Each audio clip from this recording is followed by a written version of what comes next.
अभी पिछले दिनों मोदी साहब ने लक्षद्वीप का दौरा किया। मालदीव्स के कुछ लोगों ने इस चीज़ को एज अ प्रोवोकेशन लिया कि शायद मालदीव्स की टूरिस्ट इंडस्ट्री को हर्ट करने के लिए इंडिया शायद लक्षद्वीप के अंदर कोई डेवलपमेंट्स करेगा और टूरिज्म या टूरिस्ट इंडस्ट्री को वहाँ पे खींचने की कोशिश करेगा। लेकिन ये मामला है क्या? मामले के अंदर सिर्फ इंडिया और मालदीव्स ही नहीं बल्कि अब चाइना भी इन्वॉल्व हो गया है।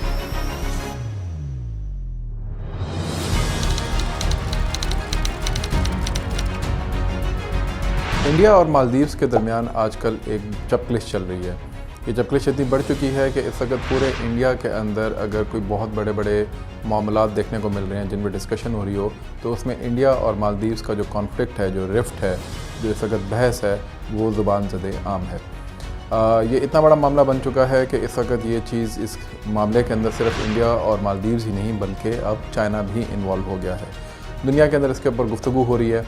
मामला चला, शायद कुछ लोग कहते हैं कि अक्षय कुमार जो कि बॉलीवुड के एक बहुत बड़े स्टार हैं, उन्होंने एक ट्वीट की जो कि स्क्रीन पे आपके सामने नज़र आ रही होगी, जिसमें उन्होंने ये बात कही कि कुछ पब्लिक फिगर्स ने जो कि मालदीव्स के अंदर हैं, उन्होंने जो प्राइम मिनिस्टर मोदी हैं उनके बारे में कुछ नाज़ेबा अल्फाज कहे हैं, कुछ ऐसी ट्वीट्स की हैं जो कि अनकॉल्ड फॉर थी। और चूँकि वो सारे के सारे जो लोग थे, वो तीनों हज़रात जो थे जो मालदीव्स के अंदर थे, वो मिनिस्ट्रियल पोजीशंस को होल्ड करते हैं, तो इस वजह से अक्षय कुमार का ये कहना था जी कि इन लोगों को इस तरह की प्रोवोकेशन नहीं करनी चाहिए थी।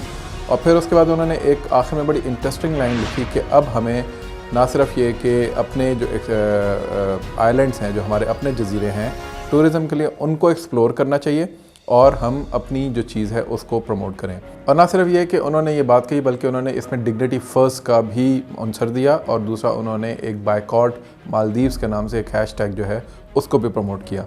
उसके बाद यके बाद दीगरे आप देखते हैं कि हिंदुस्तान के अंदर से बॉलीवुड की बहुत बड़ी बड़ी सेलिब्रिटीज़, बहुत बड़े बड़े पॉलिटिशियंस, बीजेपी के स्टॉलवर्ड्स, एक्टिविस्ट, इन सब की तरफ से, और बीजेपी का ऑब्वियसली आईटी सेल बहुत मशहूर ज़माना, उसने एक कैंपेन शुरू की मालदीव्स के ख़िलाफ़। मालदीव्स के जो इस वक्त के प्रेसिडेंट हैं मोहम्मद मुइज़्ज़ू, उन्होंने फिर ये किया कि उन तीन जो मिनिस्टर्स थे उनको उन्होंने सस्पेंड कर दिया। इन तीनों ने कोई ऐसी ख़ास बात नहीं की थी, लेकिन चूँकि बहरहाल इसकी वजह से एक डिप्लोमेटिक क्राइसिस खड़ा हो गया था। इन्वॉय जो थे मालदीव्स के, उनको दिल्ली के अंदर समन कर लिया गया था।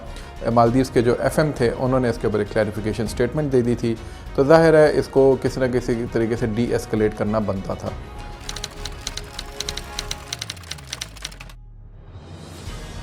लेकिन ये मामला है क्या? क्या ये सिर्फ इतना सा ही मामला है कि तीन जो ऐसे लोग हैं उन्होंने मिनिस्ट्रियल पोजीशंस पे रहते हुए ये बात कही, या इसके पीछे कोई और कहानी है? कहानी हम आपको बताते हैं। कहानी इस तरह है कि अगर आप इंडिया के साउथ वेस्ट के अंदर जाके देखें तो आपको कुछ आइलैंड्स नज़र आएंगे जो कि नॉर्मली जनूबी एशिया के जो मामलात होते हैं, उनके जो स्टूडेंट्स होते हैं, उनको जब वो पढ़ा रहे होते हैं या पढ़े जा रहे होते हैं, ये हफ्ता के हमारे स्कूल कॉलेजेस के अंदर भी इन आइलैंड्स का या इन जजीरों का जिक्र शादो नादी देखने को मिलता है। ये आइलैंड्स हैं लक्षद्वीप के। लक्षद्वीप जो है ये इसको कहा जाता है कि 36 के करीब इधर आइलैंड्स हैं। एक आइलैंड इसमें ये कहा जाता है कि शायद वो इस वक्त सबमर्ज हो गया है, बाकी 35 आइलैंड रह गए हैं। तकरीबन ये 200 से 400 किलोमीटर के दरमियान का किलोमीटर स्क्वायर के दरमियान जो है ये जो मालाबार कोस्ट है इंडिया की, उसके ऑफ द मालाबार कोस्ट जो है ये वकूब इनका यानी एरिया है वहाँ पर।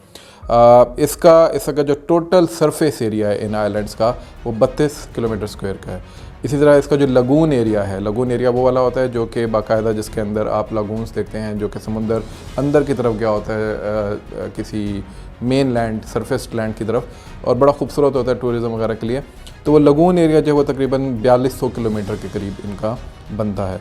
इसी तरह जो इनका टेरिटोरियल वाटर्स हैं, मैरीटाइम की इस तरह के अंदर टेरिटोरियल वाटर्स होते हैं, वो तकरीबन 20,000 किलोमीटर स्क्वायर के बराबर है। इकनॉमिक ज़ोन की जो इनकी कैपेसिटी है वो तकरीबन 4 लाख किलोमीटर स्क्वायर के करीब इनका इकनॉमिक ज़ोन का हिस्सा है। ये मैं उन जजीरों की बात करूँ। ये जजीरे बिल्कुल ही आप कह लें कि अगर आप थोड़ा सा आगे जाएंगे तो आपको मालदीव्स के जजीरे भी नज़र आएंगे। मालदीव्स जो है ज़ाहिर है उसकी जो 1/3 ऑफ इकॉनमी है वो टूरिज़म के ऊपर चलती है।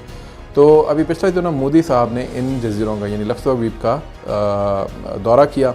उसके बाद हुआ ये कि मालदीव्स के कुछ लोगों ने इस चीज़ को एज अ प्रोवोकेशन लिया कि शायद मालदीव्स की टूरिस्ट इंडस्ट्री को हर्ट करने के लिए इंडिया शायद लक्षद्वीप के अंदर कोई डेवलपमेंट्स करेगा और टूरिज़्म या टूरिस्ट इंडस्ट्री को वहाँ पे खींचने की कोशिश करेगा।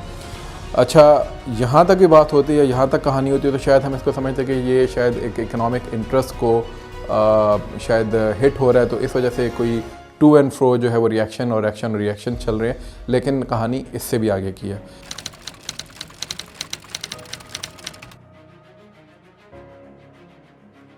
कहानी ये है कि जो मोहम्मद मुइज़ू हैं, जब ये प्रेसिडेंटशिप के लिए कॉन्टेस्ट कर रहे थे, करंट इलेक्शन जो इनके हुए थे अभी प्रीवियसली, जिसके बाद ये प्रेसिडेंट बने, तो उस वक्त इनकी जो कैंपेन का मेजर स्लोगन था वो था इंडिया आउट।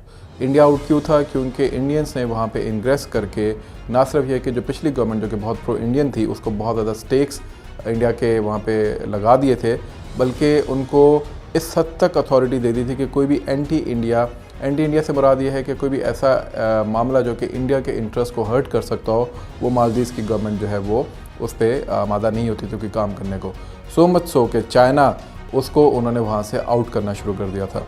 पाकिस्तान तो खैर किसी खाते में नहीं आता इस सारे मामले के अंदर, लेकिन इंडियंस जो हैं उन्होंने ये किया कि वहाँ पर एक नेवल बेस थी, उथरुथिला फलहालू नेवल बेस, वहाँ पे तकरीबन इंडिया ने कोई $50 मिलियन का लोन जो है वो दिया मालदीव्स को कि हम इस नेवल बेस को डेवलप करते हैं। 15 साल का ये एग्रीमेंट था। उस 15 साल के एग्रीमेंट के अंदर फिर ये था कि ये दोबारा इसको रिन्यू कर सकते हैं। वहाँ पे मालदीव्स और इंडियन फोर्सेस जॉइंटली उस नेवल बेस को प्रोटेक्ट करती। कोई भी शिप वहाँ पे उस बेस के अंदर या उस पोर्ट की तरफ इंडियन अथॉरिटीज़ की इजाज़त के बगैर दाखिल नहीं हो सकती थी एज़ पर दैट एग्रीमेंट। उसके से तकरीबन 75 से 80 के करीब इंडियन आर्मी पर्सनल्स जो हैं या इंडियन नेवल पर्सनल्स वहाँ पे मौजूद थे, जो कि उसकी सिक्योरिटी पे मामूर थे।